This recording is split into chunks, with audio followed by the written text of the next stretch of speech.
Olá, pessoal, bem-vindos ao Novo Censo, né? Hoje vamos falar da travessia da adolescência, né? Entre adolescentes e pais, né?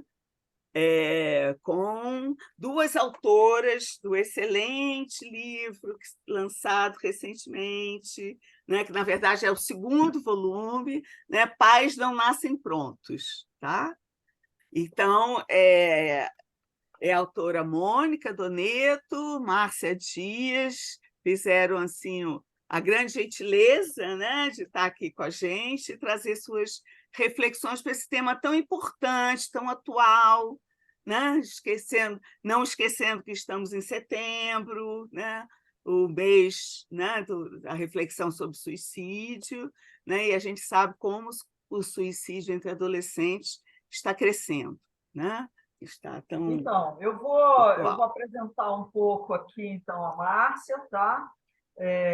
Eu vou, obviamente, falar das credenciais dela, que já estão aí presentes, né? A Márcia é psicóloga e psicanalista, é especialista em psicologia clínica pela PUC, Rio de Janeiro, é membro também, né? Membro em formação da Formação Freudiana do Rio, membro do Grupo Brasileiro de Pesquisas Sandor Ferenc, e também, como você falou, né, inicialmente, ela é coautora desse livro que você mostrou, né? Pais Não Nascem Prontos, Adolescentes, da Nebulosa Marginal, a editora deles. Né? Essas são as credenciais da Márcia. Né? Eu queria agradecer a presença das duas autoras aqui, tá? Mas queria dizer também, Márcia, que é um prazer poder ter você aqui. Tá?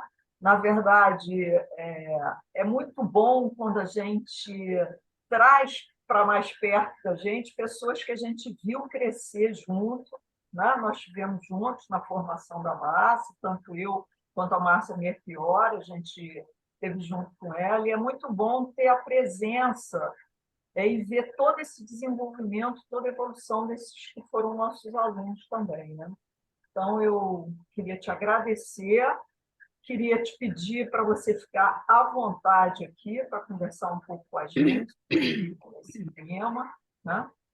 A apresentação desse que é uma turbulência enorme, né? E essa relação, né?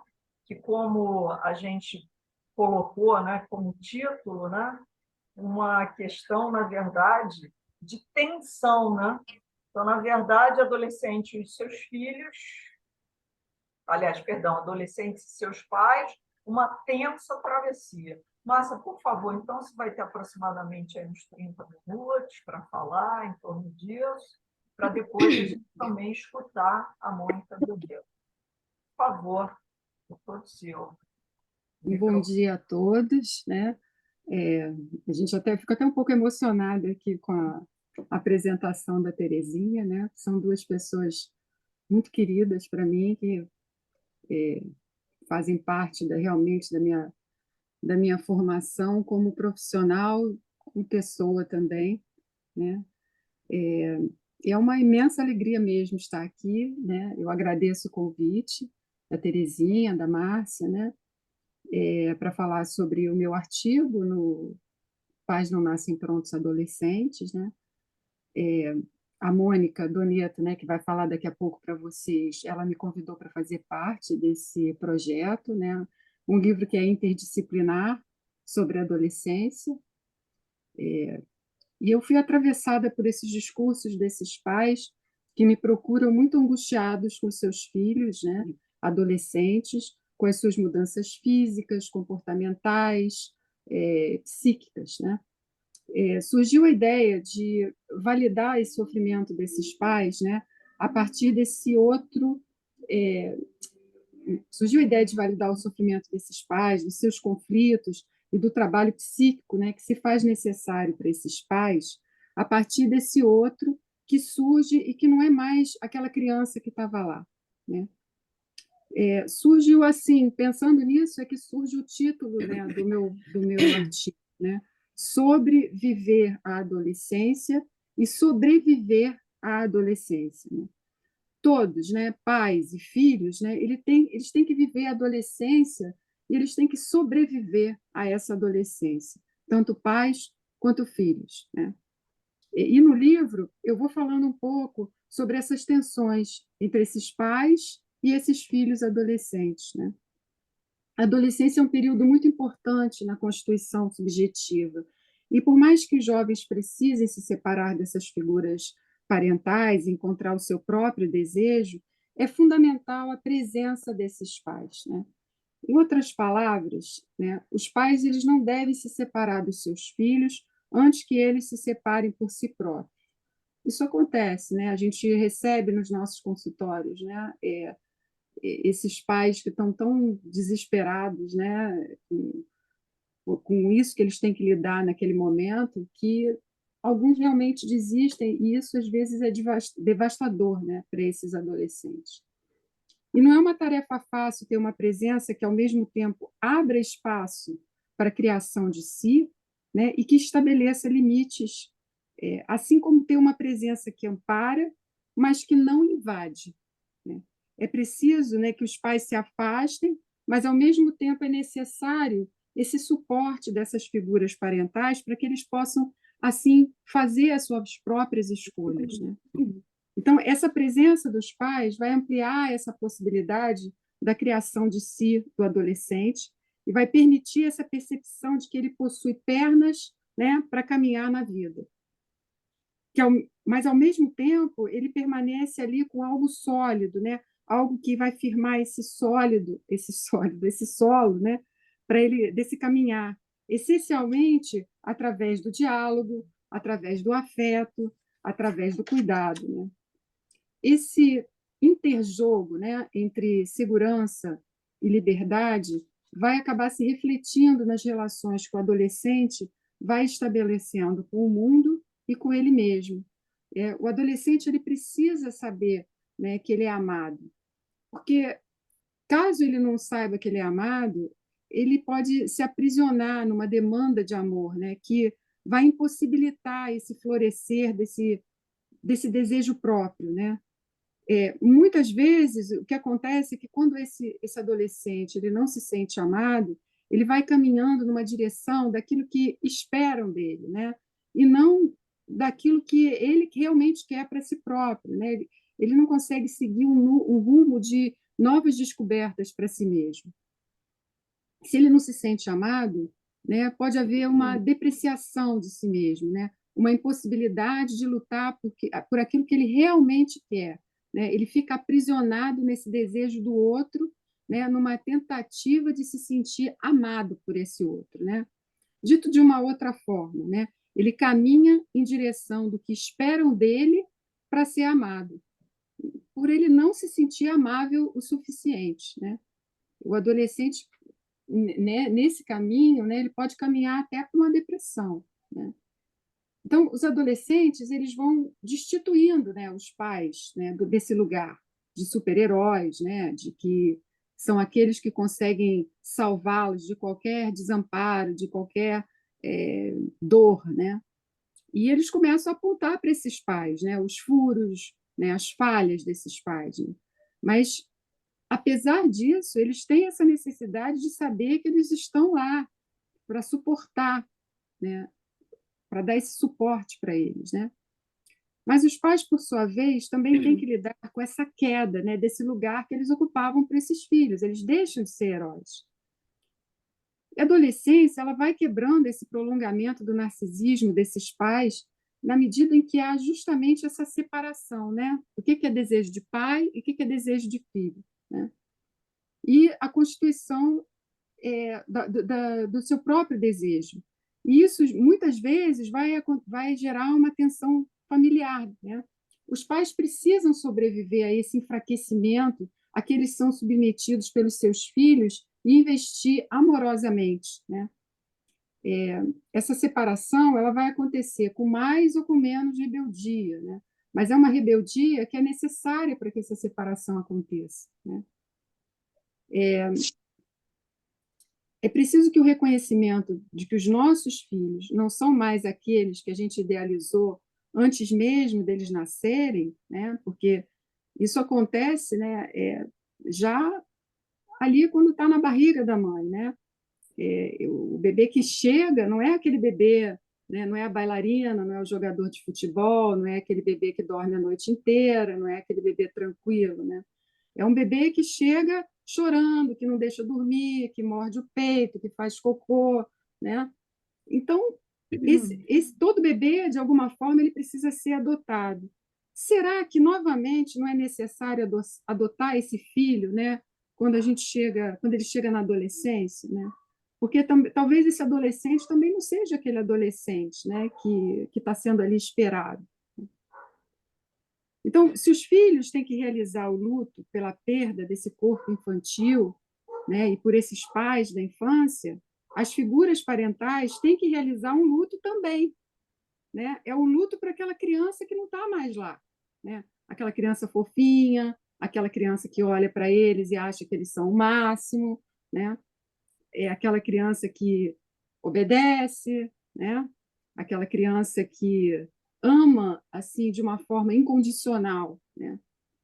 Então, já não tá mais, já não é a mesma, nem no corpo e nem no comportamento. Os adolescentes têm que lidar com uma nova imagem corporal, né, que traz em si uma dimensão de estranheza, né? E as representações psíquicas que acompanham essas mudanças, né, no, no corpo, né, elas não são na mesma velocidade que essas mudanças no corpo acontecem, né? Então, é muito comum a gente ver aqueles jovens que chegam com aquelas roupas largas, né? Eles se acham gordos demais, magros demais, altos demais, baixos demais, né? E a verdade é que esse ambiente em que esse adolescente está inserido, ele vai intensificar, né? Ou não, essa imagem que o adolescente tem distorcida do seu próprio corpo. Então, além disso, o corpo do adolescente já vai carregando com ele, né, as marcas de tudo que ele já viveu nessa infância, né? E serve como uma via para escoar as angústias dele, né? Então, um ambiente que acolhe essas estranhezas, né, esse corpo em transformação, essas angústias, é um grande facilitador para que essa travessia da adolescência aconteça com menos turbulência, né, do que se esse ambiente for um ambiente que não faça isso, né? Muitos pais desejam conscientemente, né, que seus filhos sejam independentes, mas inconscientemente, né, não. Eles querem manter aquela criança por mais tempo, né? Assim, mantendo justamente essa ilusão de que eles são amados incondicionalmente, né, que eles controlam, que eles decidem, né? Porém, o desligamento da autoridade dos pais é fundamental para que eles possam se construir subjetivamente. Então, os pais, eles não deixam de ser uma referência para os filhos, né? E isso é uma coisa engraçada, porque é a queixa, né? Mais comum, né? Ele não me escuta, ele não faz nada do que eu quero, né? Mas, na verdade, eles continuam sendo uma referência, né? Tanto eles como as experiências que são vividas em família, elas não deixam de estar lá, mas elas vão estar presentes, consciente e inconscientemente, nas escolhas, junto a outras referências que vão vir dos pais, dos professores, dos ídolos, dos amigos. Não é fácil para o adolescente colocar em palavras, né, o seu sofrimento, porque ele não sabe identificar muito bem o que ele sente, né? E isso faz com que ele atue mais do que ele fale.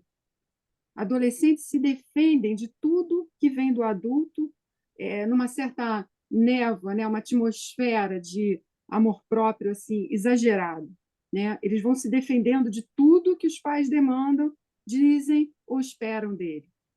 Essa camuflagem, né, aparece para esconder um eu que eles, de certa forma, eles entendem como mais fragilizado, né, e que não pode aparecer. E aí, muitas vezes, surge uma certa hipersensibilidade à frustração, né, um mal-estar persistente, né, uma certa intolerância à agressividade. E, diante dessa fragilidade, o grupo, né, faz um reconhecimento entre pares, né, num ambiente que esse adolescente deseja pertencer, um ambiente que ele está criando, né? Há uma possibilidade de inscrição no campo social a partir né, dessa possibilidade de inserção num grupo. E acaba, então, que o grupo acaba se apresentando como um abrigo, né? Como um substituto dessa confiança em si mesmo e como um suporte para novas identificações. Quer dizer, a amizade ela tem um papel fundamental para o adolescente, né? Eu diria que tem um papel fundamental para todo mundo, né? Mas especialmente na adolescência. É possível que aconteça um confronto com o envelhecimento quando os pais se deparam com o vigor, né, com a beleza da juventude que surge na sua frente, né, esse contato dos pais que começam a olhar para si próprios e começam a pensar né, na finitude, né, que é uma questão muito difícil para todo mundo, mas que quando às vezes estão olhando ali para os seus filhos, né, estão diante do auge, né, da beleza, do vigor físico, né? E isso às vezes traz algumas questões, né? Porque esse é um confronto com quem nós fomos, com quem nós somos, com quem nós poderemos vir a ser, né?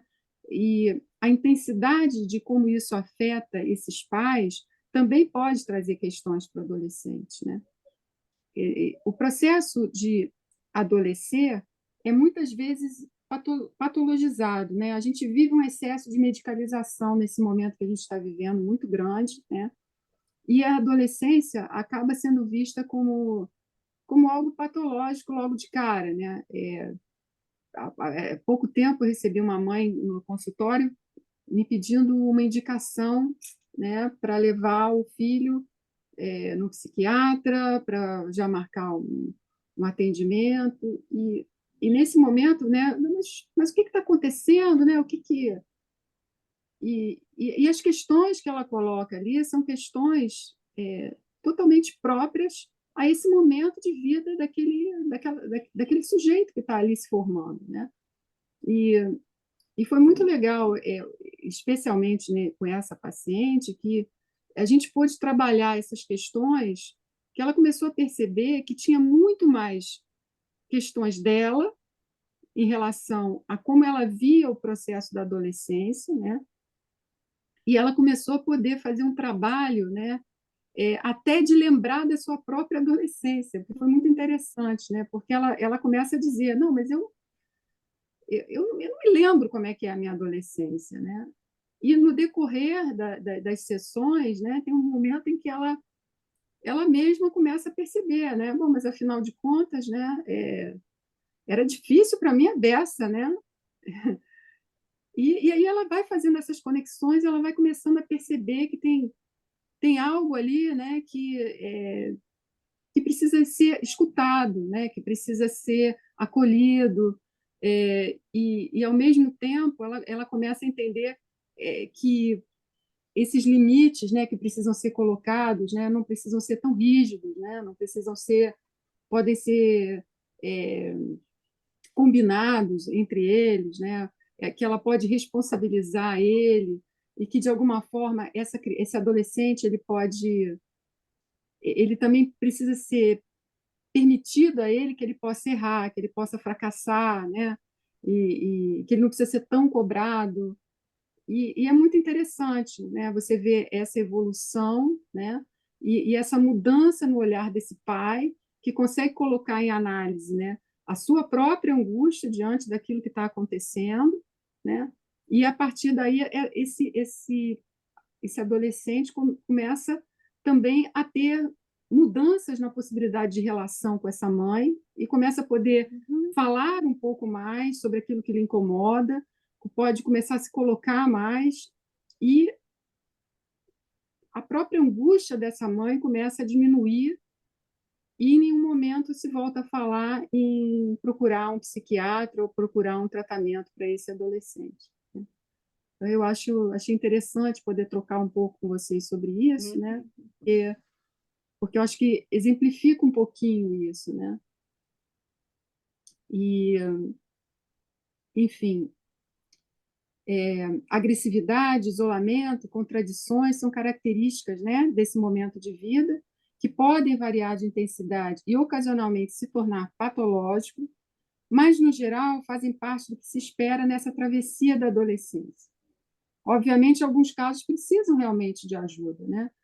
Podem ocorrer questões com transtornos alimentares, uso de drogas, automutilações, tentativas de suicídio, com maior, com menor gravidade, mas é preciso, essencialmente, escutar esses jovens, né? Para que se possa dar a eles a possibilidade de eles se expressarem, de entrar em contato com as suas estranhezas, com os seus sofrimentos, que da mesma forma que os seus pais podem ser escutados e devem em suas próprias angústias, né? Porque, como eu falei um pouco nesse exemplo que eu trouxe, é precioso, né? E é importante a gente poder validar a angústia dos pais, né? Porque eles chegam realmente muito angustiados aos consultórios. Eu termino o artigo falando sobre a questão da agressividade, né? Como é que ela pode ser sinônimo de vitalidade, né? Na medida em que ela faz parte do adolescer. Porque é preciso uma certa dose, né, de agressividade, né? É preciso que esse adolescente faça esse embate, né, com aquilo que era, né, para que possa vir o novo, né, depois dessa possibilidade de separação, né? E não é retaliando a agressividade ou se afastando da agressividade, né, que as tensões vão diminuir, né? Muito pelo contrário, é escutando, é suportando, é amando, é compreendendo e aceitando essa condição de pais de adolescentes, né? Não somos mais pais de crianças, né? Somos pais de adolescentes. Então, é diferente, né? A gente não começar, até na maneira como a gente lida, né? Poder aceitar que a gente não está mais lidando com uma criança, né? A gente está lidando com um adolescente, ele precisa ser tratado como adolescente, né? Que é diferente, né? Acho que foi super rápida aqui a explanação, mas acho que era um pouco isso. Imagina, Márcia, de jeito nenhum. Eu acho que você colocou os pontos que foram mais importantes aí.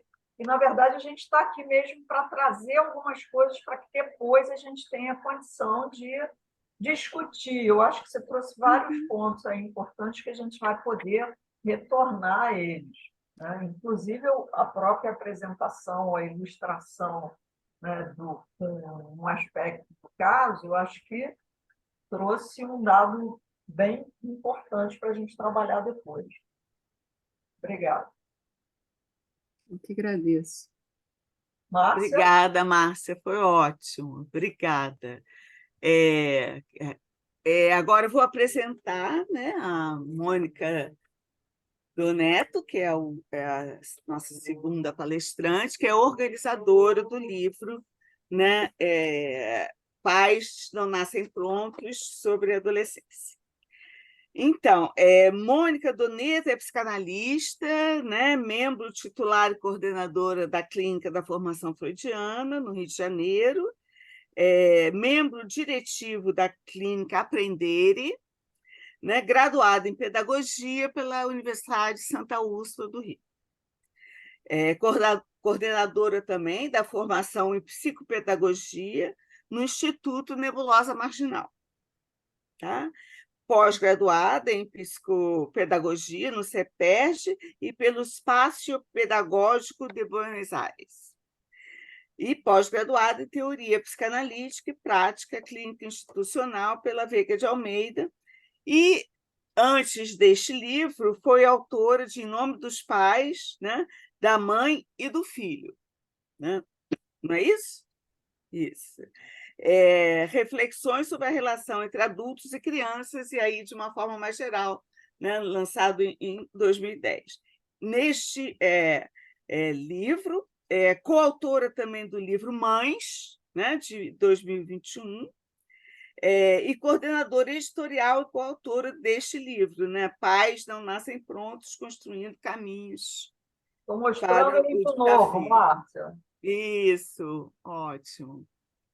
Tá? Então, Mônica, mais uma vez, muito obrigada por estar aqui e vamos lá, vamos te ouvir, tá bom? Fica à vontade. Eu que agradeço mais uma vez, agradeço a Márcia Dias a parceria e o convite para conhecer vocês, né? Márcia e Terezinha.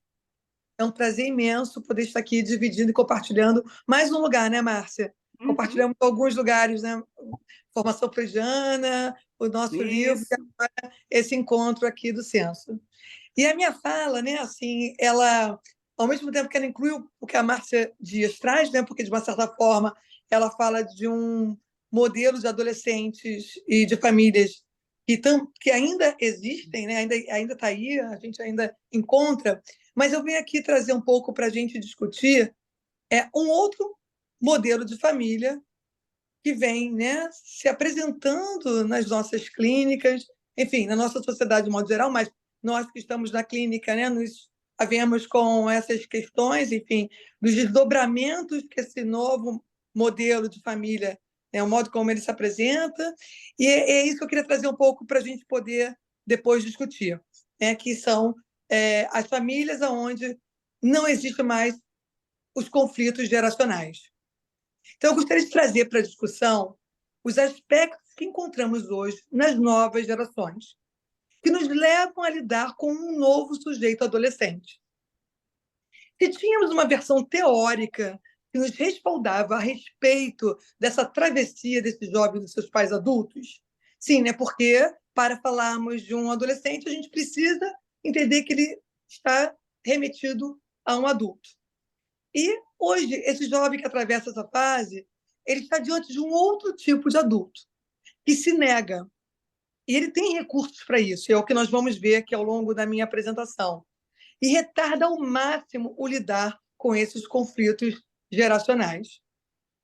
Ao fazer uma simetria com esse filho jovem, para onde esse adolescente olhará?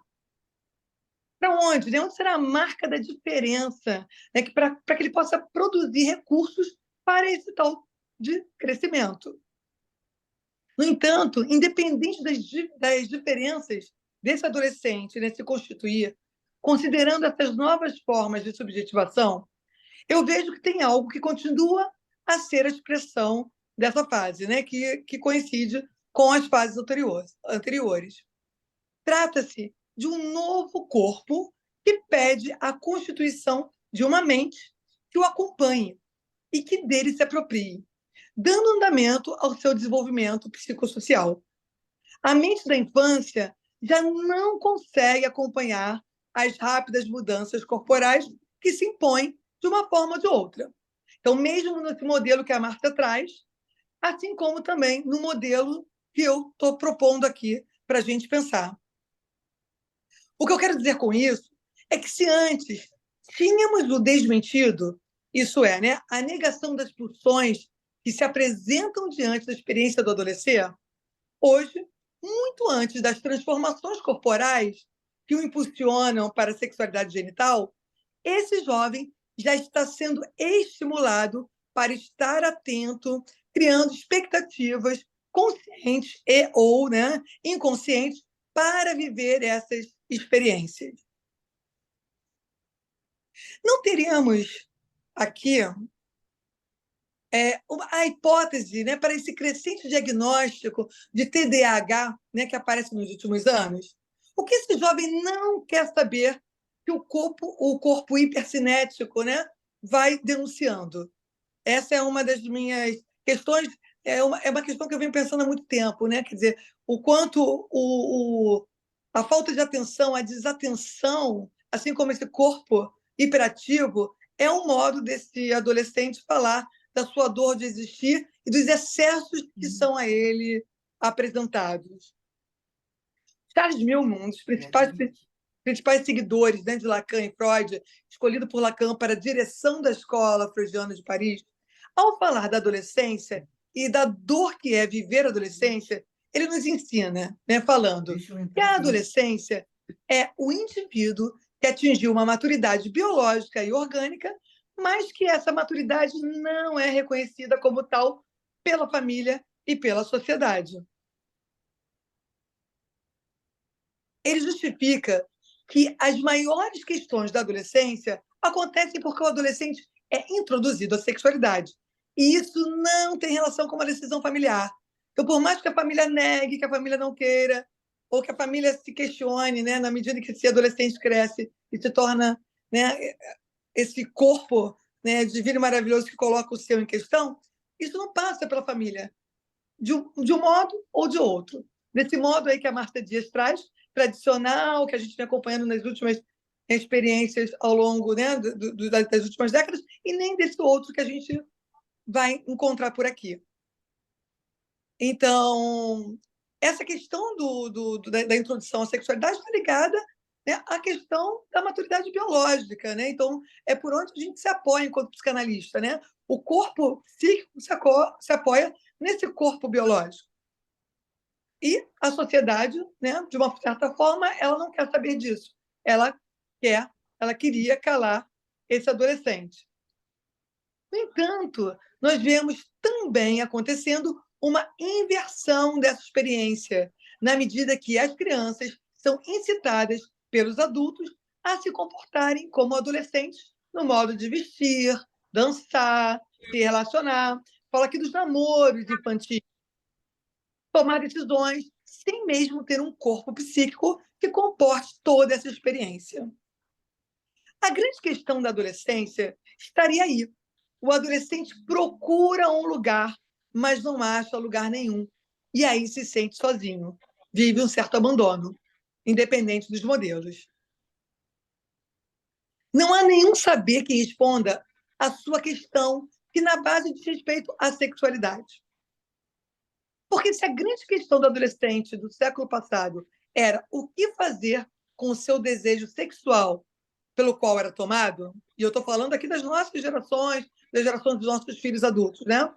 Pois ele tinha como resposta familiar, social, cultural e religiosa que ele teria que recalcar o seu desejo. Hoje, diante desses excessos e sem limites, esse adolescente ele vive com frequência a experiência de uma hiperestimulação que o leva a uma excitação que o deixa, ora, hipercinético, ora, paralisado, pois não tem um corpo psíquico, e eu quero insistir nisso, capaz de dar conta das ofertas desenfreadas que lhe são oferecidas. Se antes o rompimento ao longo da adolescência com a autoridade da família, da escola, da religião, era porque nenhuma dessas instituições leva em conta o sofrimento e a sua vergonha diante dos seus desejos, né, dos desejos e sentidos do seu próprio corpo que ele experimenta, e a sua incapacidade de realizá-lo de forma honrosa, como diz o Milman, hoje, ao contestar essas instituições, porque é isso que o adolescente continua fazendo, parece ser uma forma que esse jovem encontra para denunciar a falência de todas elas. No entanto, continua a ser uma travessia cheia de dificuldades. Isso não muda, isso está na base. A dificuldade continua sendo a mesma, porque esse adolescente está sozinho, se sente sozinho de uma forma ou de outra, ou por ser desmentido, ou por ser abandonado, de uma certa forma. Faz parte de ser adolescente viver mudanças corporais, que, além de serem muito rápidas, por isso tão complexas e difíceis de serem, né, elaboradas, muitas vezes são experimentadas como impostas e fora de controle. O corpo não pede autorização para mudar. Isso reforça a vivência do adolescente de ser estranho para si mesmo e, em alguns casos, de ser habitado por estranho também. Esse estranho tem a ver com esse novo corpo, com esse corpo adolescente. A adolescência é uma escolha de crescimento, de separação, mesmo que inconsciente, né? A gente não queira dar conta disso. É um momento onde se faz necessário colocar algo que é seu, algo da sua subjetividade, criar um nome próprio, um jeito, se ocupar desse corpo, partilhar esse corpo com o outro, afirmar-se na sua escolha sexual. Mas como crescer, ou ao menos desejar crescer, se o que ele vê à sua frente é o próprio reflexo nessa experiência com esse pai que não cresce? Essa é uma das questões que eu venho tentando pensar. Aqui queria retomar as bases da constituição humana, de onde entendemos, a partir dos estudos psicanalíticos, que, na verdade, o que muda ao longo do tempo é o modo como cada sujeito irá buscar os recursos para a sua sobrevivência. E aí, né, a gente pode aqui, eu vou citar o Winnicott, quando ele diz: aqueles que cuidam de adolescentes, não raro, veem-se perplexos com o fato de que esses meninos e meninas, por vezes tão rebeldes, podem também ser, ao mesmo tempo, dependentes a ponto de parecerem crianças e mesmo bebês, manifestando os padrões de dependência que talvez remontem os primeiros meses de vida.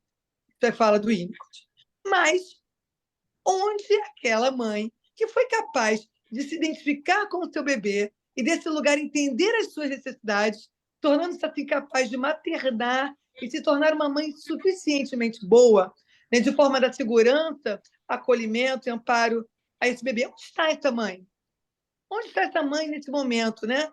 E, segundo Oliveira e o Fulgêncio, marcam também a importância de um ambiente suficientemente bom, né, que retorna nessa adolescência, quando o jovem, também imaturo e vulnerável, depende de um ambiente firme, seguro e acolhedor, que também o auxilie a constituir-se, né, e a constituir essa nova identidade.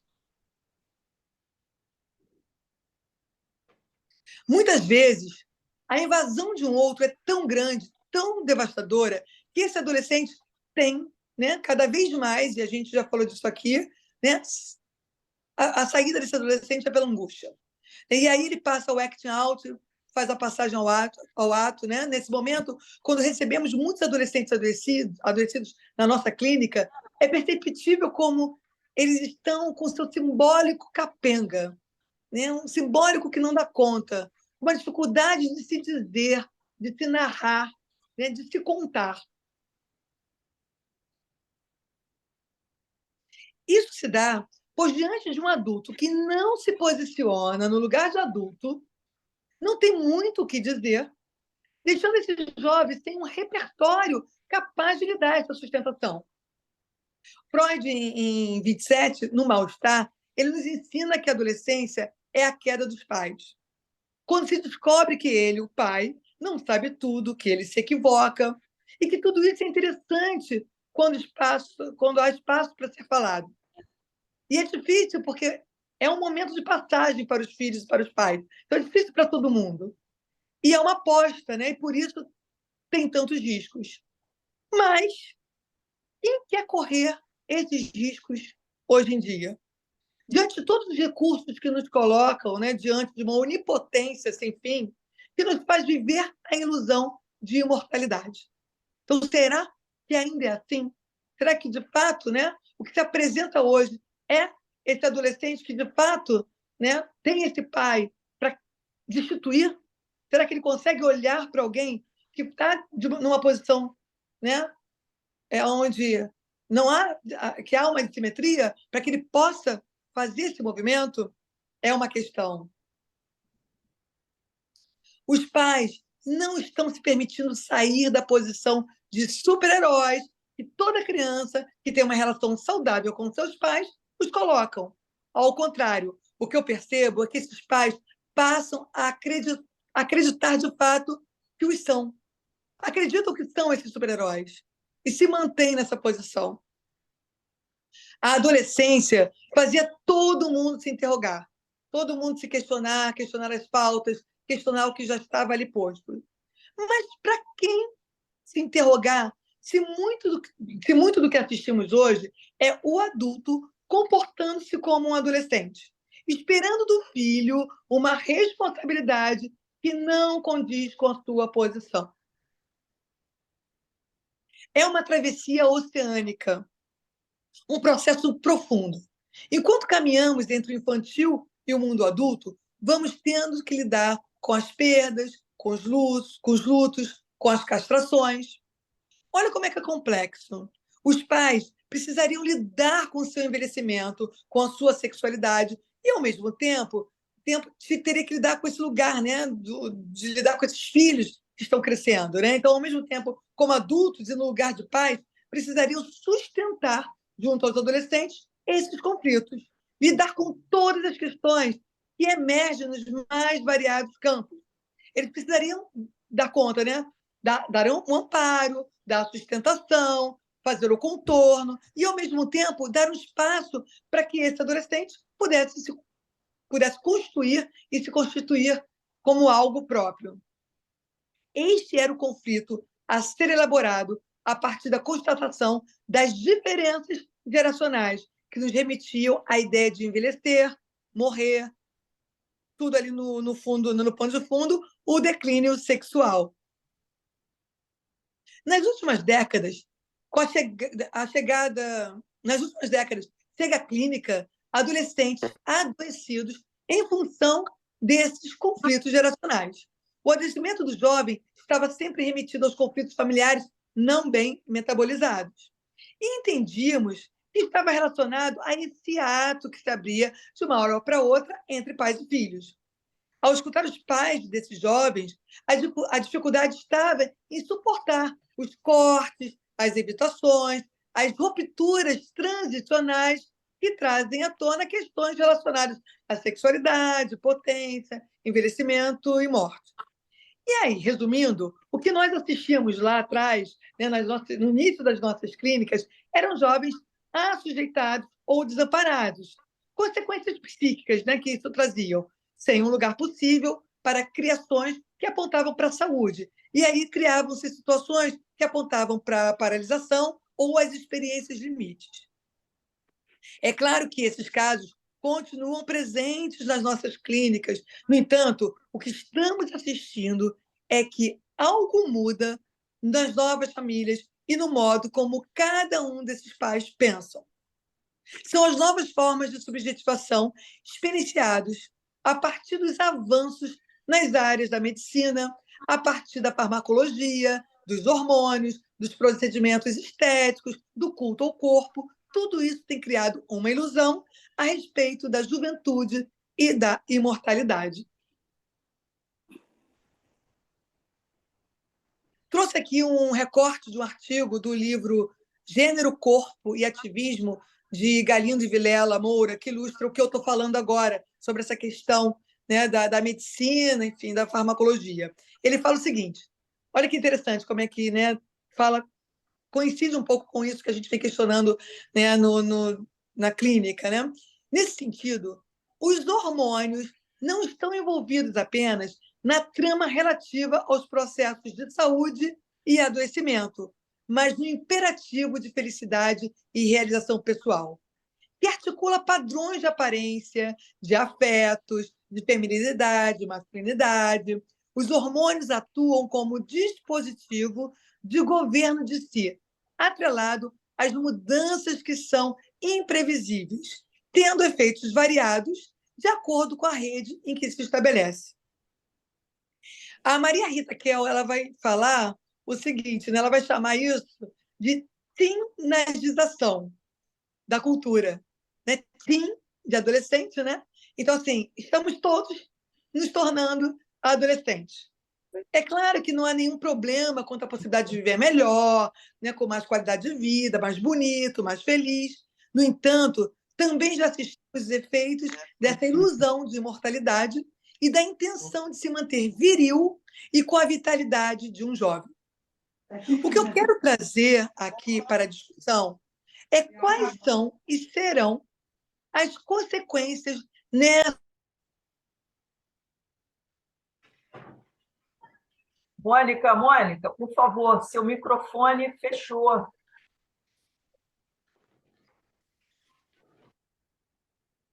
Vai a Terezinha aqui.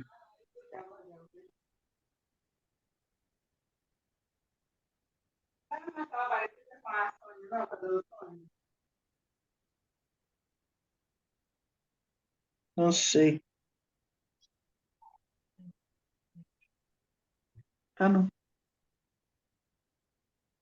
Mudo. Opa! Foi. Vocês perderam a partir de que momento? Eu estava Foi falando. Foi agora. Então, vou voltar aqui o que eu quero dizer. O que eu quero dizer, né, trazer aqui para a gente discutir, é quais são e serão as consequências nessas famílias onde se vive ou desejam viver como se fizessem parte todos de uma mesma geração. As mesmas músicas, as mesmas roupas, as mesmas boates e né? Não é uma surpresa para quem está na clínica, muitas vezes os mesmos parceiros amorosos e sexuais.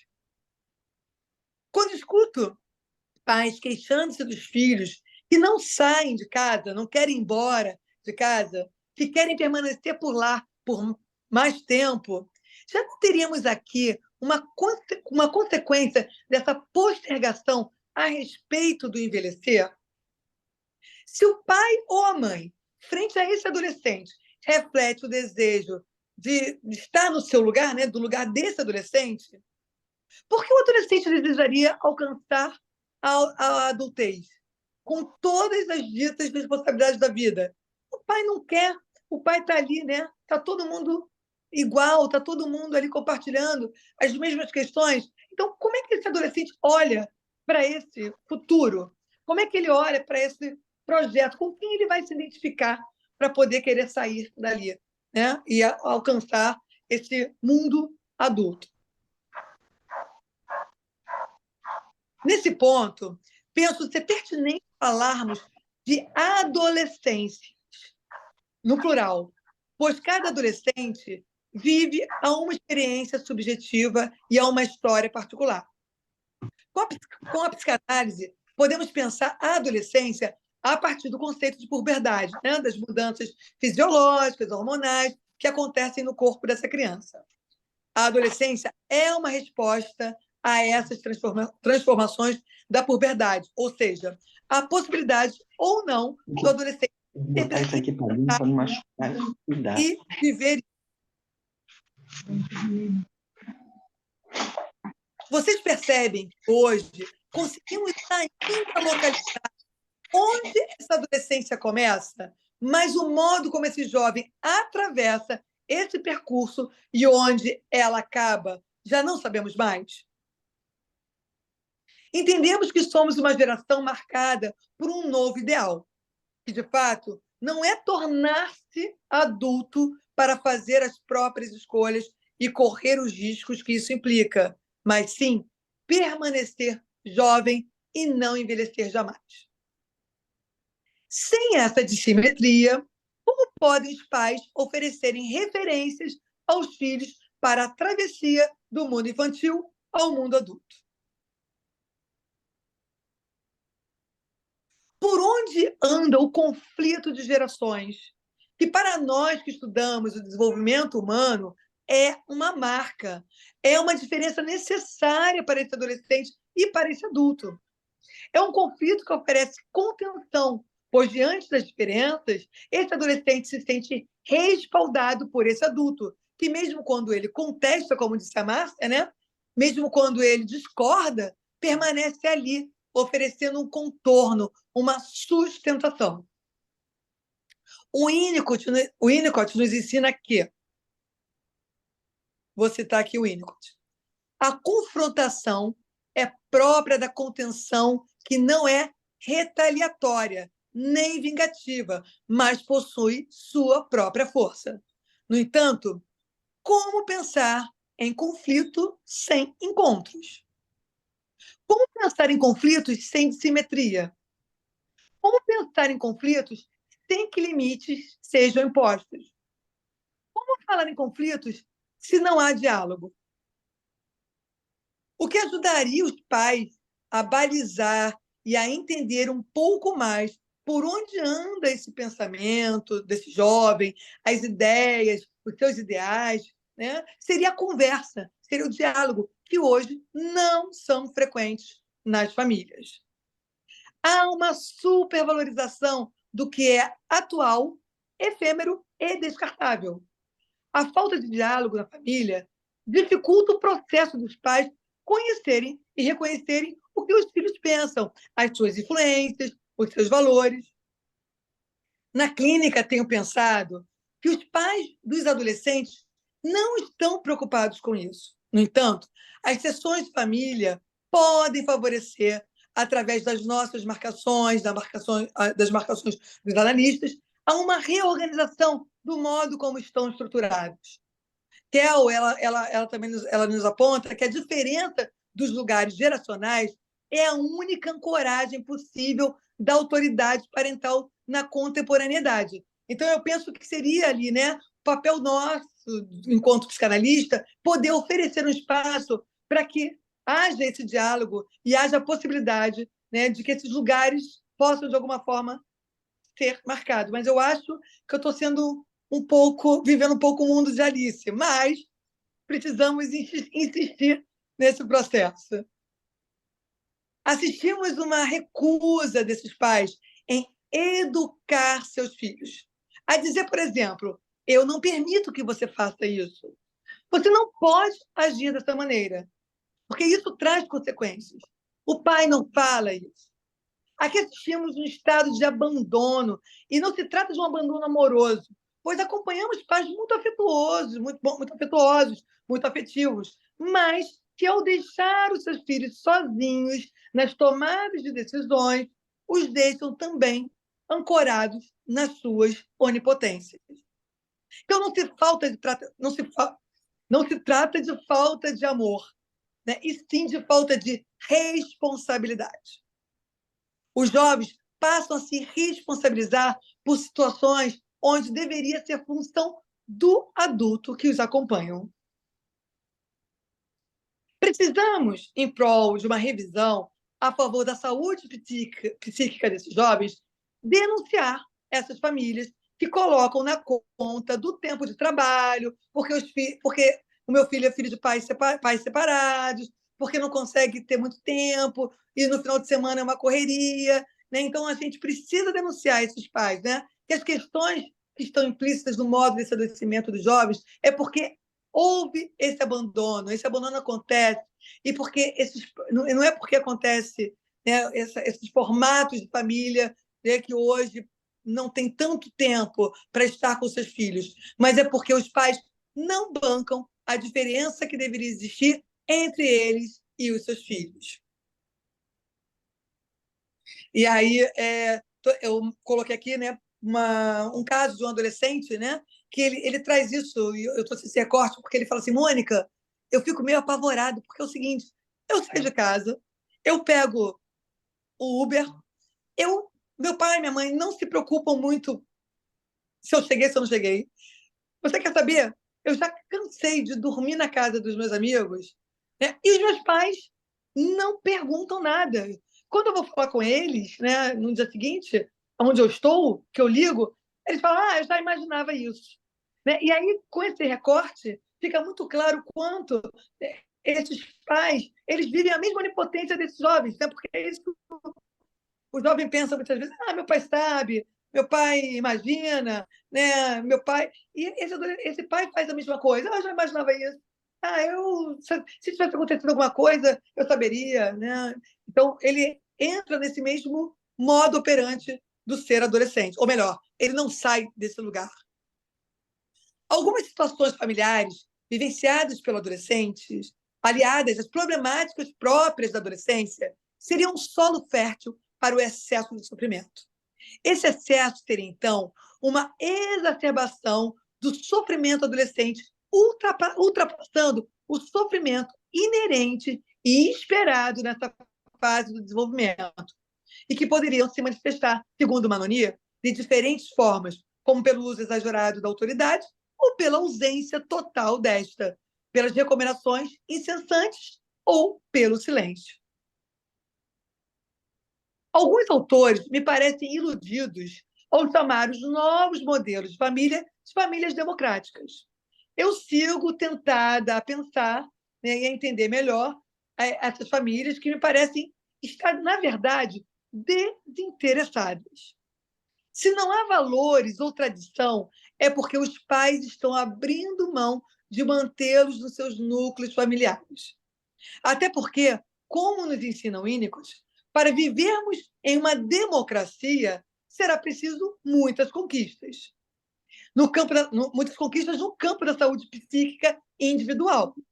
A própria democracia, para ele, é uma indicação de saúde, porque ela se origina de modo natural da família, que é em si mesma uma construção pela qual os indivíduos saudáveis são responsáveis. Vou citar o Winnicott.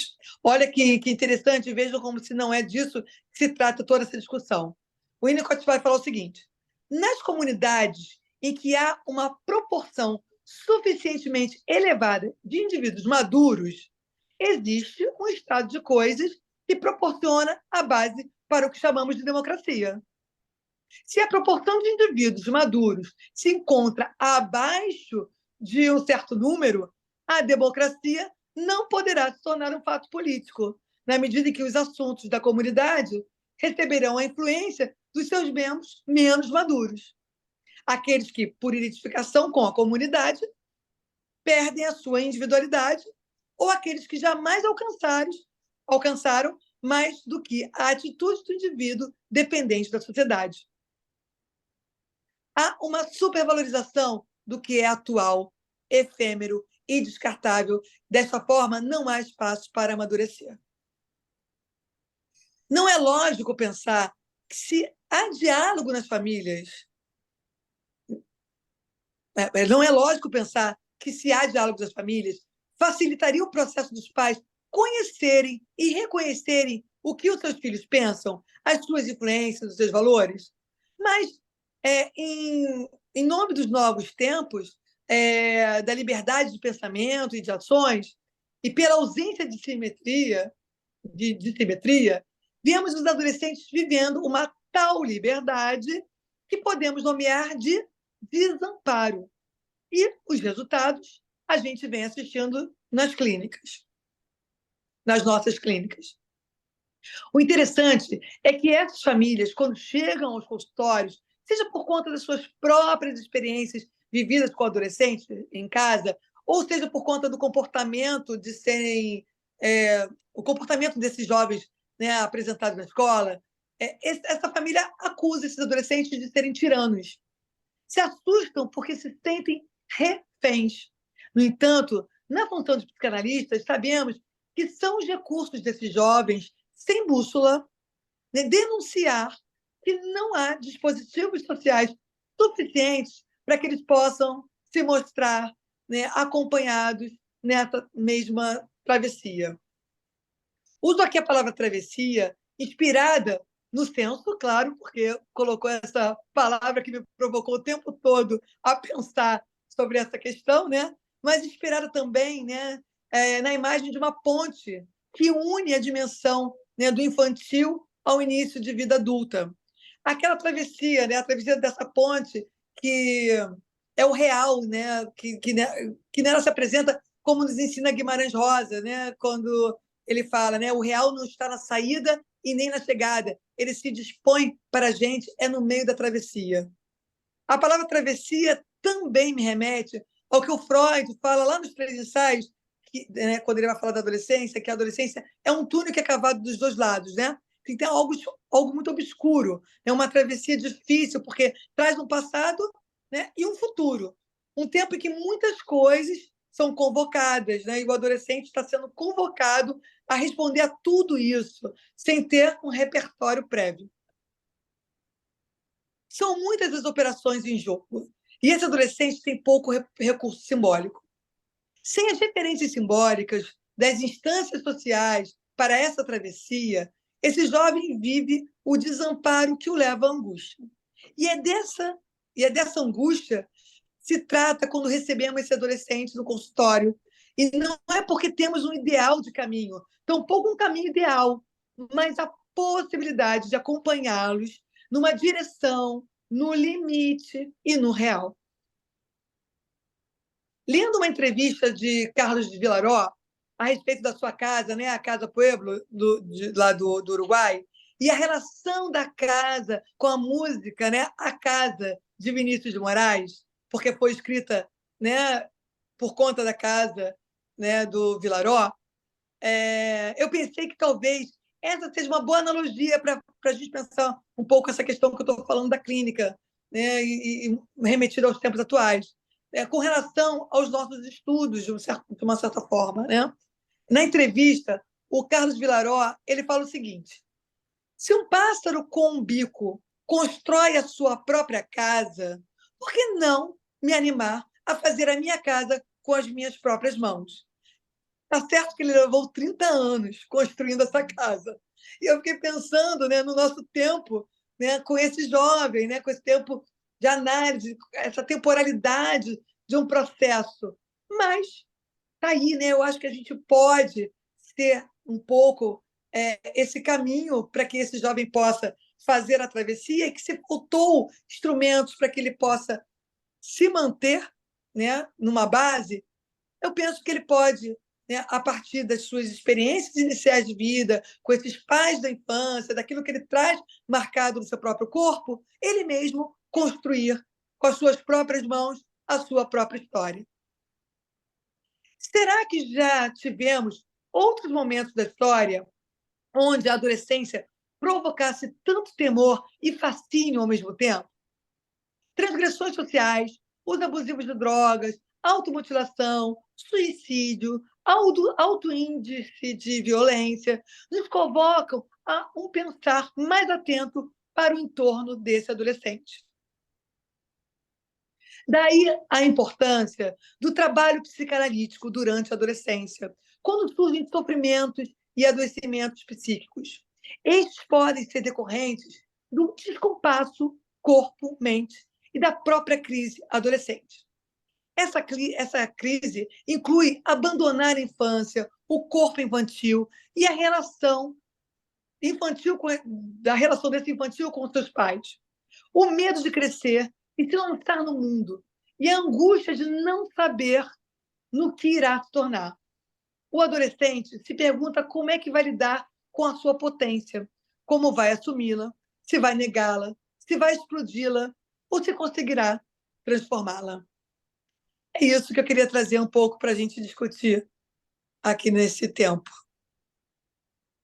Nossa, muito obrigada, querida, foi ótimo.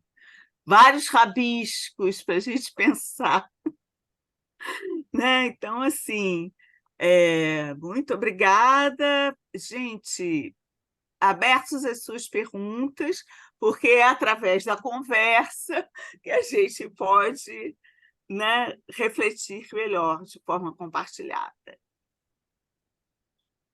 Alguém já tem aí alguma questão? Eu queria. Então, vai lá. Então, eu achei interessante, tentando, conciliando um pouquinho da fala da Márcia, bem como da Mônica, né? A Márcia, em um momento, fala sobre essa questão os pais chegam angustiados, né, ao consultório, trazer a criança, né, o adolescente e tal. Então, é interessante esse fenômeno e é bacana para a gente quando recebe esse adolescente com um pai que está investido ali, né, nessa questão do cuidado com a criança, angustiado e tal. Mas um outro ponto que acho que é importante, que a Mônica acabou tocando, né, é esse pai, além de angustiado, alguns angustiados com a criança, com o adolescente, mas angustiados consigo, com a própria vida, né? Que tem a ver com essa questão do desamparo que a Mônica acabou de falar, né? Ou seja, às vezes a gente recebe no consultório um pai que está desamparado, né? Um pai que é desamparado, que vive esse desamparo típico da pós-modernidade, da contemporaneidade. Então, assim, essa questão que você falou, acho que é a Maria Rita Kel, né, que toca dessa questão de como que é? Tindalização. Não, é a fase que todo mundo está vivendo agora, né? Então, ou seja, esse pai meio imaturo, né, que não conhece do próprio desejo, que não consegue colocar em palavras, né? De fato, eles ficam muito próximos. A linguagem de alguns desses pais é muito próxima desse adolescente, né? Ele não sabe falar sobre mesmo, a capacidade de simbolização muito empobrecida. E aí imagina o que é isso, né? Esse pai que não sabe sobre si mesmo com um adolescente em casa, né?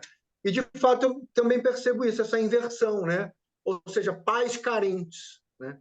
Pais carentes buscando amparo afetivo no próprio filho adolescente. Então, o tamanho dessa complexidade, né, para a gente lidar hoje. Achei muito interessante você, Mônica, quando você fala de um novo adolescente, né? Estamos diante de um novo adolescente, né? E um novo pai e mãe também, né? Com essa, na contemporaneidade, né? Esse outro indivíduo que não sabe de si, né? Bom, é isso que eu queria comentar, que eu acho um desafio enorme para quem atende adolescente hoje em dia, né? É Tá? interessante que esse pai novo, que essa mãe nova, que eles chegam na clínica, né, são é muito comum, né, esse não saber de si, mas esse não saber de si ele é jogado naquele adolescente, né? E aquele adolescente Sim, fica sendo receptáculo, né, dos problemas, né? A questão está nele, né? Quer dizer, sim, até nesse sentido, é importante a gente poder escutar esses pais, né, e validar a preocupação deles, mas também no sentido de poder trabalhar essas questões que estão neles, né? Comprometê-los, né?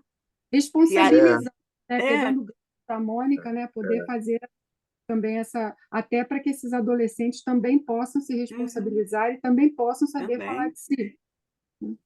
sim, Eu não sei o que sim. acontece na clínica de vocês, agora que eu estava escutando o Leonardo, não é isso? Leonardo, é. Eu não sei, mas assim, isso me ocorreu agora, né, que nos últimos anos, muitas vezes, é, eu recebi ligação de um adolescente que procura por si, né, e ele às vezes nem pode, às vezes é um adolescente, né, menor, que não pode responder por ele mesmo, menor de 16, né, enfim, e que ele quer falar, porque ele sabe que tem um amiguinho, né? Ele tem um amiguinho, uma amiga que está em análise, né? E aí eles comentam e eles pegam lá a tal da referência e querem, né? Querem falar, né? Querem buscar por si esse espaço, né? Sim, é incrível, né? Essa angústia, né? Precisa de uma ajuda externa, né? É, Eu fiquei pensando nessa questão dessa imaturidade, né? Essa democracia. Quer dizer, esse adolescente ele tenta, de alguma forma, né, ele tem uma certa autonomia, e muitos têm mesmo, né? Muitos ligam, falam, chegam, e esse pai não chega. E ele está lá no consultório, e esse pai não procura. Então, assim, tem uma. Né, tudo bem que é no consultório de psicanálise, mas onde mais ele chega, né, sim, autorizado por esse pai?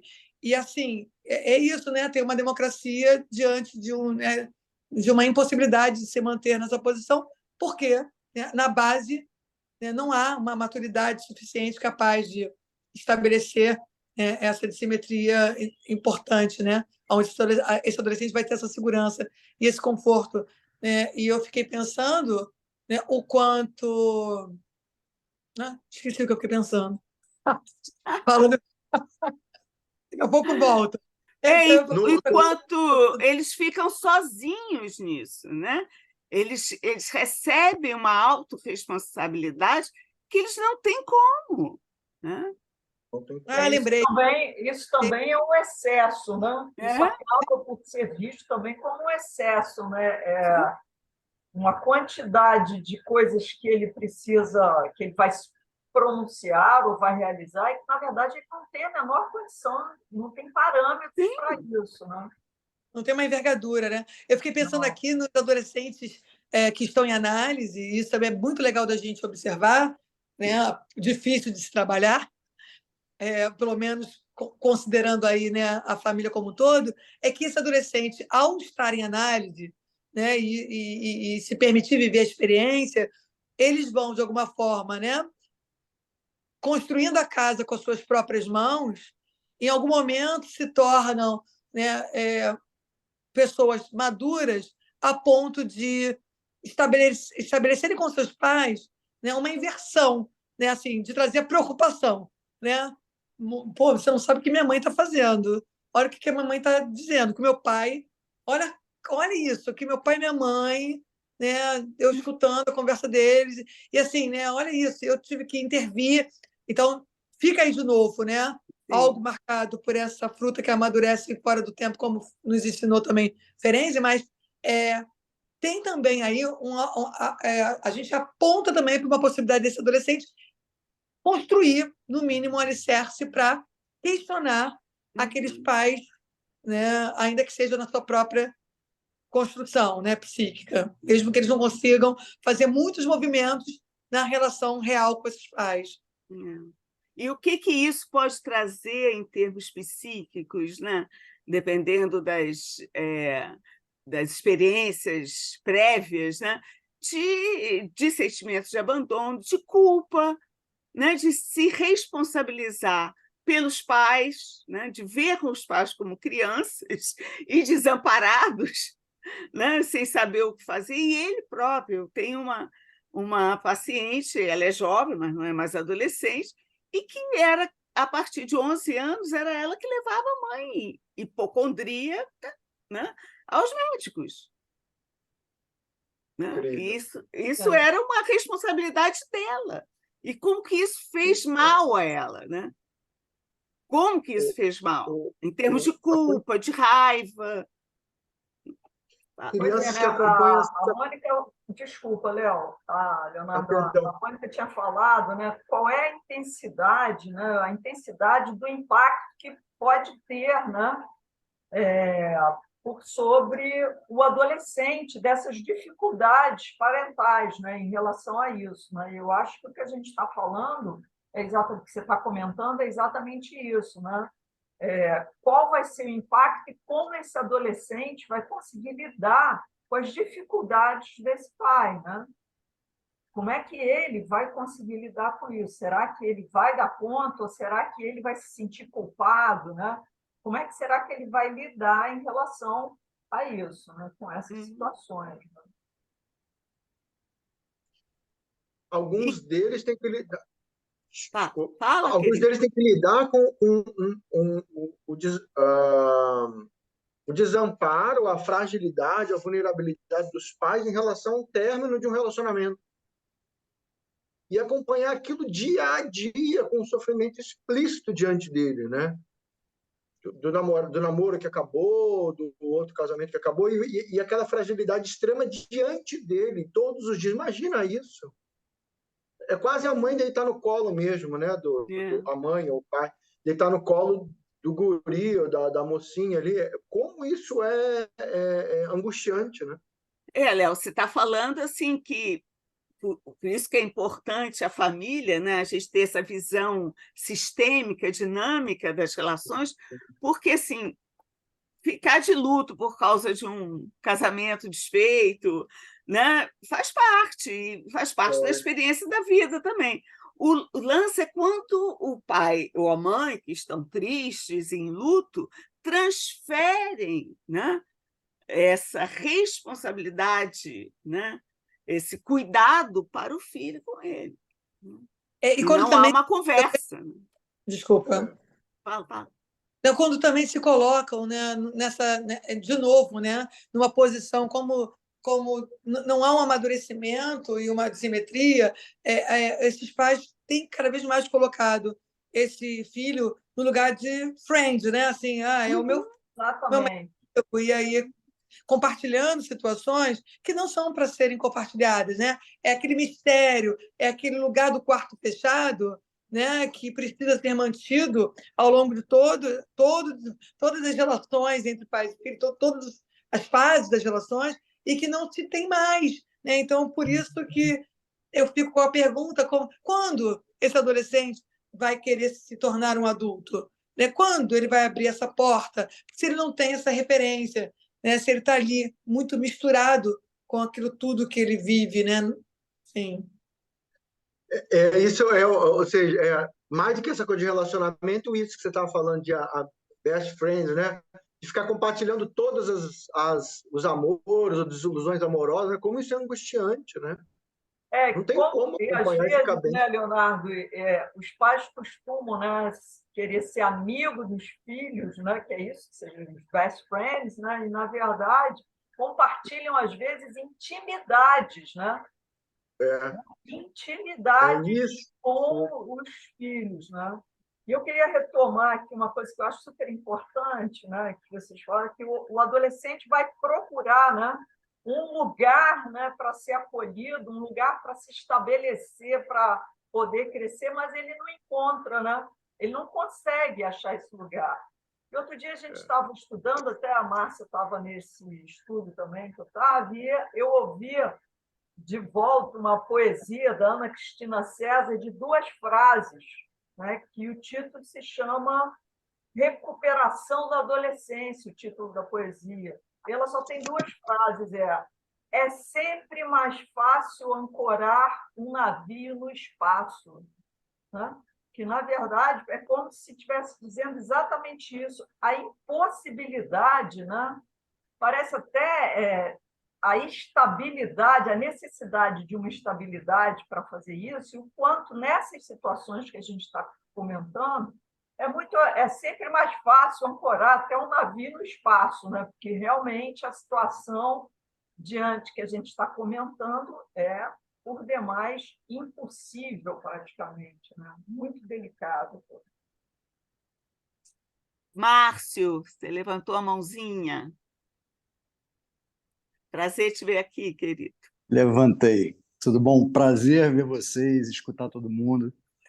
E queria dar os parabéns para a Márcia, que tocou em pontos cruciais, muito importantes, e a Mônica também, né, que trouxe questões aí que são mais contemporâneas, né, urgentes, assim, que deixam a gente às voltas aí com a clínica, né?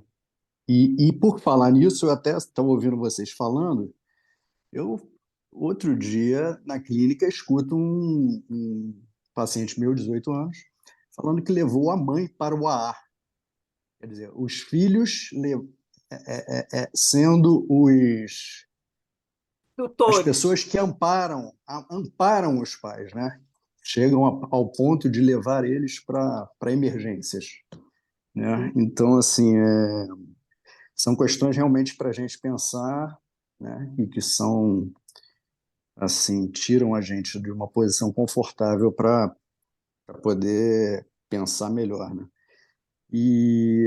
Mas eu acho que os pais não são assim só adolescentes. Eu acho que existe uma posição muito infantil dos pais, né? Essa posição de gozo que a gente vê hoje em dia na nossa sociedade, né? Todo mundo querendo gozar a qualquer custo, de toda forma, né? Até a Mônica chegou a falar sobre as questões efêmeras, descartáveis. Isso é bem próprio da infância, né? Aquilo que é efêmero, é descartável, se troca muito rápido de Prazer parceiro, imediato, né? prazeres imediatos que são assim próprios da infância, não da adolescência, né? Então, na verdade, o adolescente ele está buscando se apropriar do seu próprio desejo, buscando uma autonomia, né? Que os pais já passaram por isso, né? Eu não vejo muitas vezes os pais como adolescentes, porque eles já passaram, muitos deles, né? Não todos, mas muitos deles já alcançaram essa autonomia. E os adolescentes ainda não alcançaram essa autonomia, né? Quer dizer, a adolescência, se eu tiver errado, vocês me corrijam, mas a adolescência não tem fim, né? A adolescência não tem prazo pré-estabelecido para se terminar, né? Quer dizer, não se tem um período em que vá acabar em que a pessoa vá conseguir a sua autonomia, a sua independência, né? Mas muitos pais já alcançaram essa independência, essa autonomia, e eles retornam não para uma posição adolescente, mas para uma posição infantil, né? O que realmente confunde a cabeça dos adolescentes, né? Como se apropriar do desejo e como dar amparo a meus pais e ser parceiros se eu preciso ter a minha autonomia, se eu preciso ter a minha independência, né? São realmente questões que deixam a gente assim instigado, né? E eu acho muito importante esse debate aqui. Acho que muitos pais poderiam ter vindo assistir, né? Que seria muito rico para essas relações. E é Acho isso. que a Mônica está falando muito dessa questão, né, desse adolescente, desses pais de adolescentes, né, e dessa relação com a juventude, né, com não envelhecer, né, com estar ali, né, nesse lugar de adolescente, entre aspas, né, que acaba ficando nessa mesma linha do próprio adolescente, né? Que não dá justamente essa outra possibilidade de suporte, né? Para que esses adolescentes consigam fazer essa travessia de uma forma mais saudável, vamos dizer assim, né? E é interessante porque eu tenho uma paciente de 11 anos de idade que ela constantemente ela fala uma frase que me chama muita atenção, né? Eu não quero virar adulta, eu Sim, não sim. quero me responsabilizar. Ela fala, ela tem 11 anos e fala isso constantemente, repetidamente, né?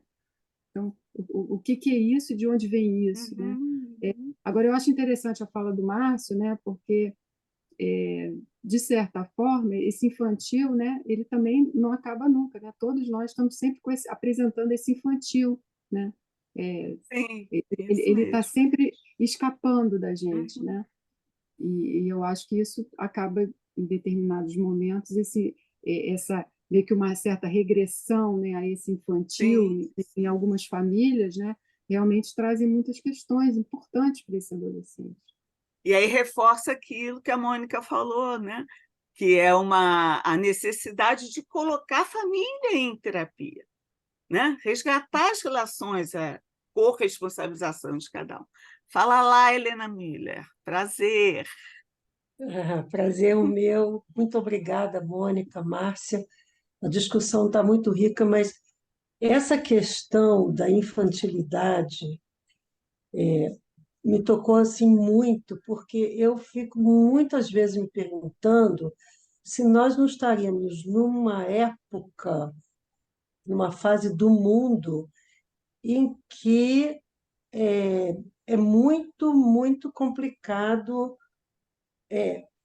As pessoas deixaram de querer ser alguma coisa para ter, para conquistar o consumo, a juventude, as coisas que precisam ser alcançadas e que nem sempre, de uma maneira geral, a autonomia é uma coisa, a independência financeira, você precisa de esforços enormes para poder conquistar um mínimo possível. Então, essas coisas me tocaram, me incomodaram, no bom sentido, para eu poder começar a refletir sobre isso, porque eu atendo adolescentes que têm essa confusão e continuo vendo famílias que são estabilizadas, como se fosse no início do século passado, sabe lá, que você vai ler o Uhum. Freud e aquela coisa que acontecia no início do século XX, e aí vocês estão trazendo aqui famílias, e que sorte desses adolescentes que estão em análise conosco, porque, de uma maneira geral, as famílias não querem investir, não querem participar, às vezes até pagam, mas não querem investir de outras maneiras. Mas isso aqui foi só um parênteses, mas eu vejo também famílias completamente desestabilizadas. E qual é a nossa função como terapeutas, Uhum. como psicólogos, psicanalistas, diante desse jovem que vem, que nos procura? Porque eu vejo uma época social muito conturbada das pessoas desejarem ter, consumir coisas efêmeras, rápidas, e que esses valores, quando é que termina a adolescência? Você falou aí, Márcio, permanecem muito infantis, né? E aí? Os pais estão ganhando rios de dinheiro e permanecem infantis, só querendo, só dando coisas materiais, e que transformam isso num desamparo absoluto. Ah, Então, fica aí a minha questão, tá? Porque isso é uma angústia Uhum. muito grande, né? Que a gente passa, não só como terapeuta, mas também como ser Sim, pensante sim, nesse sim. mundo, né? a Márcia Matos tem no nosso livro, né, o Pais Não Nascem Prontos, um artigo que fala sobre adolescência terminável ou interminável. Está tocando aí um pouco nessas Uhum. questões que estão sendo trazidas.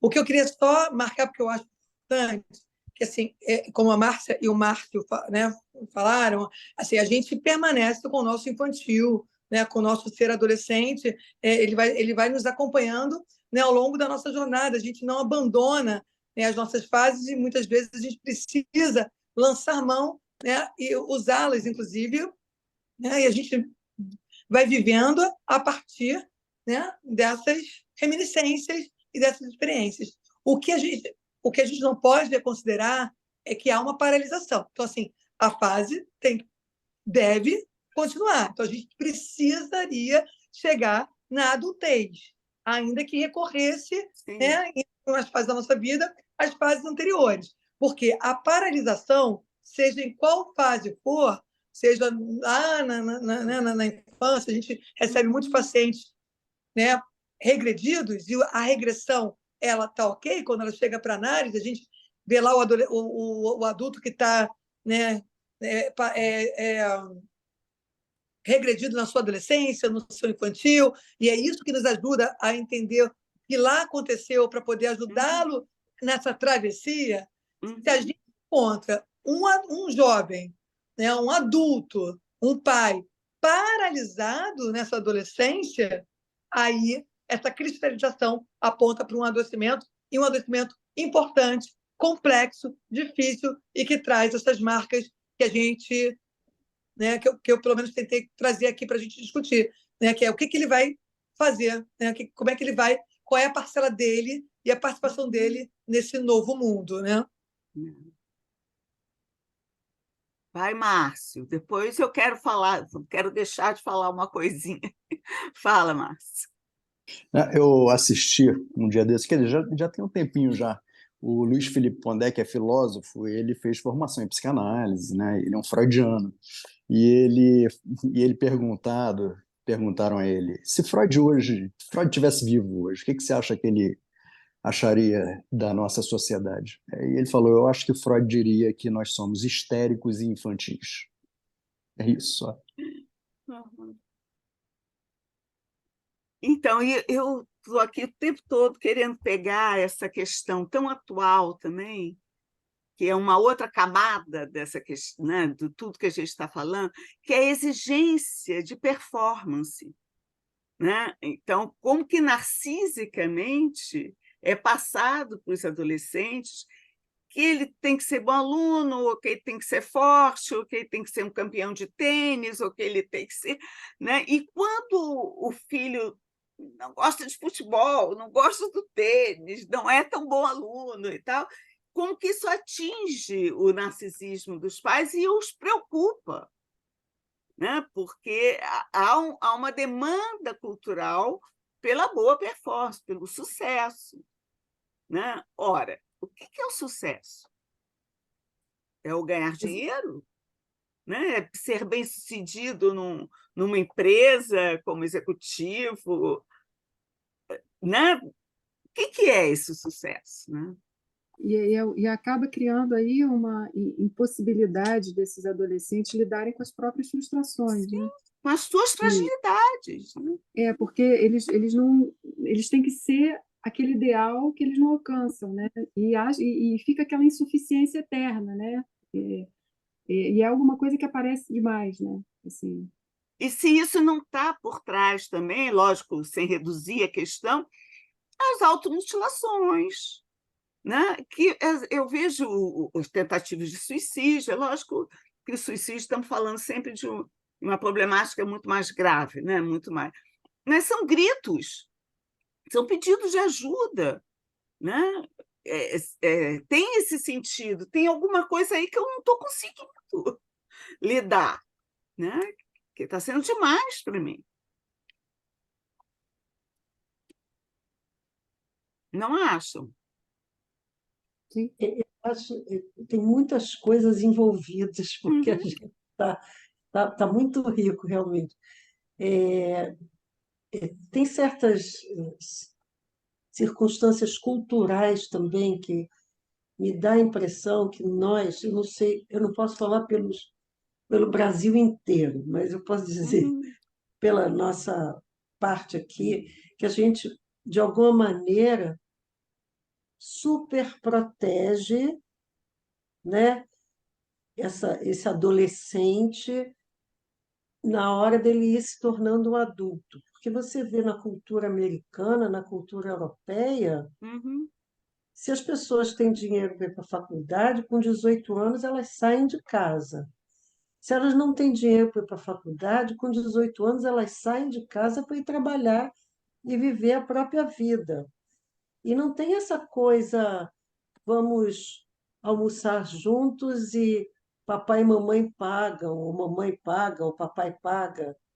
Existe também essa coisa de se verem menos, das famílias interferirem quase eu vejo, a gente vê isso muito em filmes e vê isso também na vida, né? A gente vai acompanhando as pessoas e a gente vai vendo na vida como é que essas culturas são diferenciadas. E eu não estou dizendo que lá é melhor ou que aqui é melhor, eu estou dizendo só que é tão diferente, mas também geram conflitos, às vezes semelhantes, às vezes muito diferentes também, né? Então, é uma questão que a gente precisava também ter esse olhar assim do que nós aqui, Brasil, Sudeste, talvez, eu não sei como é que seria em outros lugares, poderíamos estar fazendo para olhar para isso, transformar alguma coisa. Esses pais que nos procuram, o que a gente pode fazer efetivamente? Uhum. Que espaço é esse que a gente pode oferecer de escuta para que eles possam efetivamente se transformar dentro de uma mentalidade cultural tão adversa para isso? Conversar, né, Mônica? Ser Conversar. capaz de conversar, de se colocar à disposição, né, de suportar, né, de fazer esse ambiente, né, suficientemente bom, nem invasivo, nem faltante, né? Uhum. Mais alguma pergunta, gente? Uhum. Paola levantou a mão. Cadê ela? Paola? Sou eu aqui. Eu Hum, vou pedir desculpas a vocês, mas eu não estou podendo abrir a câmera nesse momento, tá mas ótimo. gostaria de dar meu depoimento aqui. Primeiro, agradecer a Terezinha por ter me convidado para esse nível altíssimo aqui de falas aqui de vocês. E Isso. Oi, Paola, Paola. a gente não está conseguindo escutar você, Paola. Paola, mãe, Paola, a Paola, gente não estava conseguindo escutar você. Paola? vocês Não, falarem. Oi, oi, Agora agora. melhorou. Vamos ver se oi. a gente consegue. A gente não estava conseguindo E agora? escutar. Alô? Agora sim. Alô? Vamos ver. Então, Sim, do nível altíssimo, vocês ouviram? sim. Sim. Então, é o seguinte, eu estou então mais assim como mãe, escutando vocês falarem e assim impressionada com essas colocações e me vendo também nesse espaço aí que vocês colocaram, né, de ligeiramente infantil, vamos dizer assim, por um lado, e também amadurecida por outros, e também vivendo talvez esse desamparo aí que a gente se sente também acometido, né, nesse mundo novo aí que a gente vive como pais, né? Agora, percebo que, de fato, o que vocês estão trazendo é exatamente o que acontece, porque minhas filhas, né? Tenho uma filha de 11, uma filha de 17, ambas trazem, né, das famílias dos seus amigos, exatamente essas situações aí que vocês colocam, e eu fico imaginando como seria interessante se esse discurso fosse levado para as escolas, de alguma maneira, para os pais, né? Escutarem isso, até se, vamos dizer assim, se colocarem, entenderem que esse espaço também é um espaço de acolhimento para eles, né? Que assim, vamos dizer assim, que há esse olhar para eles, né? Porque é muito curioso esse conflito, né, que foi trazido aqui. Antigamente, a gente tinha todos esses problemas porque havia uma distância muito grande geracional. Hoje, a gente tem todos esses problemas porque estamos muito próximos, né, as gerações. Não vamos dizer assim de idade, mas de nível de maturidade.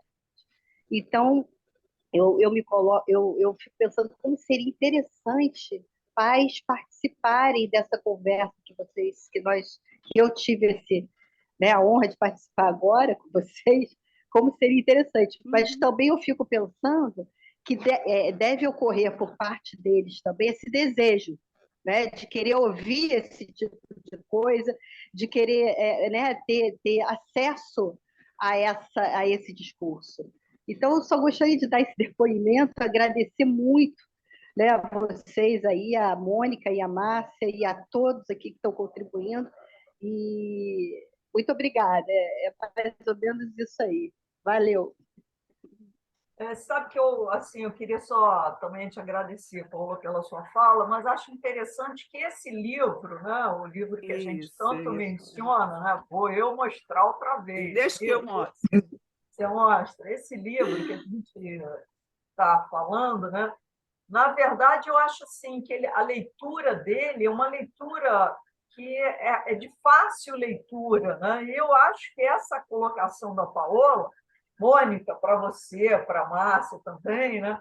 Que talvez fosse interessante tentar abordar, chegar com a possibilidade de acesso mesmo a algumas escolas. Sim. Ele é de uma leitura, ele flui bem, né? Tem temáticas diversas que são super importantes para serem discutidas pelas figuras parentais, né? Então, eu acho que isso seria uma coisa interessante mesmo para se pensar, Mônica, principalmente você como uma organizadora, né, do livro. Né? Vamos sugerir à Nebulosa, né, Marginal Editora, para fazer esse trabalho. Eu acho que tem espaço. Com certeza, né? Com certeza. Seria muito importante para os pais terem acesso a essas informações, sim. Que ótimo. Que bom. Mais alguém? Eu só quero agradecer, mas é porque eu estou com um horário para sair, tá? Ótimo. Muito obrigada. Foi muito bom participar hoje aqui com vocês, viu? Que bom, querida. Prazer ter você aqui. Prazer em ver vocês também. Um beijo. Beijo, querida. Tchau. Tchau. Gente, vamos terminar? Vamos dar uma finalizada? Que fiquemos com esses rabiscos todos na cabeça, cada um pensando a respeito, tá bom? Agradecer mais uma vez, Mônica e Márcia, foi maravilhoso, assim, né, a profundidade que a gente conseguiu, né, articular algumas coisas, sem fechar, lógico, mas abrindo, né, muitas discussões. Eu acho que essa proposta da Terezinha, vocês têm que pensar a respeito. Vamos pensar. Né? Tem que pensar. Tá bom? Eu também queria agradecer bastante a todos que estiveram presentes com a gente, com as perguntas, que contribuíram com as discussões. E queria agradecer pessoalmente então, a Mônica e a Márcia, né, de terem acolhido, né, o pedido, né, a solicitação, o convite do censo para que pudessem fazer parte da nossa história enquanto também instituição. Tá bom? Muito obrigada. Deixa eu só alertar para que as pessoas ainda estão aqui. Nós estamos pensando no nosso próximo encontro, assim, uma certa continuidade, mas falando mais da violência, né? Vamos dizer assim, da pulsão de morte, as manifestações da pulsão de morte, da destrutividade, né? Nessa tensa travessia. Tá? Então, já fica como convite para quem está aqui. Eu queria só agradecer de novo, né? Agradecer a Márcia, agradecer a Terezinha, agradecer a Mônica, né? Pelo convite das três, né? A Mônica pelo livro, Terezinha e a Márcia pela confiança sempre, pela parceria, pela amizade, sabe? Pelo saber, né? Que vocês sempre me proporcionam, né? E agradecer a todos que estiveram aqui com a gente também, participando, ouvindo, contribuindo. Obrigada. Bom, eu faço das palavras da Márcia as minhas palavras, né? Queria agradecer a todos pela oportunidade de estar num espaço como esse, trazendo um pouco desse nosso fazer diário, né? Desse nosso exercício, né? E de tentar pensar melhor sobre as relações humanas e, sobretudo, que inclui, né, crianças e adolescentes. Então, muito obrigada. Obrigada a você. Gente, muito obrigado. Até a próxima. Então, Beijo, até a Obrigado, foi ótimo. Obrigado. Parabéns, viu? Obrigada, querida. Obrigada. Ô, Mônica, a obra da Maria Rita Kel que você citou, qual que é? Você lembra? Qual é o livro? É aquela fala da coisa do Tim. Pega o meu contato e me manda uma mensagem. Tá bom. Tá bom. Pego Você quer sim. anotar? Tranquilo, parabéns pelo evento, viu? Obrigado. Anota, Léo. Anota o contato aí. É 21 Tá. 21 9 81 11 4508. Valeu. Então tá, maravilha, amor. Obrigado. Obrigada a Obrigado, você. gente. Foi ótimo. Tchau, gente. Parabéns. Tchau, tchau. Valeu. Beijo. Tchau.